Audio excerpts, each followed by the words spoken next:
When I was a kid, we didn't have the push-button phones. We had, of course, the dial phones. And when you dialed, like the number 0, it went all the way when it came around. And this used to annoy me tremendously as a kid.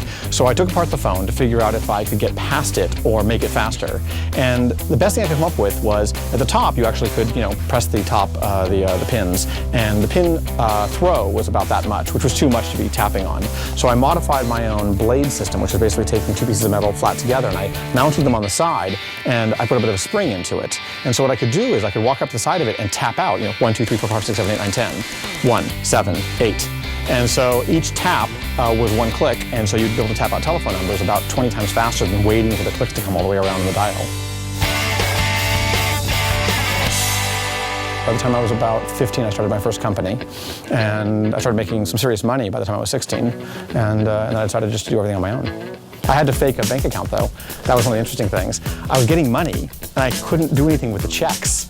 And so I was first having them write the checks off to people that I knew, and then I eventually just faked the ID and did the whole thing, and went down to the bank and got a bank account of my own, and now I can actually cash checks.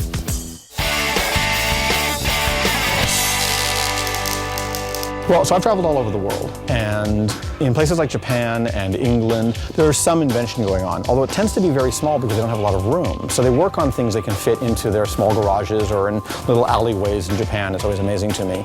America has sort of 2 abilities or advantages. One is Americans have space.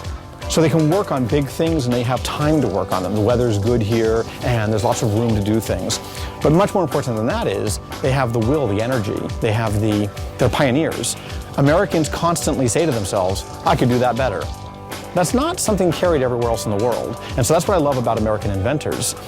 When you open up their garages, that's the beginning. Then you walk into the house and you realize the entire house is covered with whatever they're inventing. And then you go in the backyard and there's the 20 other things they were working on when they were kids. And they learn and they develop and they change and they make a lot of mistakes. And they're not scared to make the mistakes. That's the part I love the most. You see all these things around them that are failures and one success. Other people would have just given up in other countries.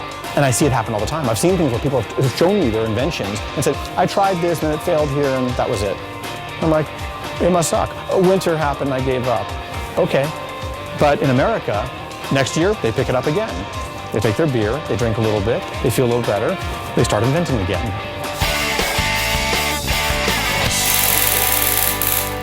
Well, Scotty brings a completely different angle to invention for myself. It's about form. It's got to be cool. In fact, if you ask any question about anything that Scotty does, all you have to do is say, is that cool? And if the answer is yes, Scotty's working on it. So that's a very different approach than how I come towards any type of invention. For me, an invention has to be functional first. That's what I care about mostly. Actually, I wish I didn't. I wish I was more like Scotty in that case.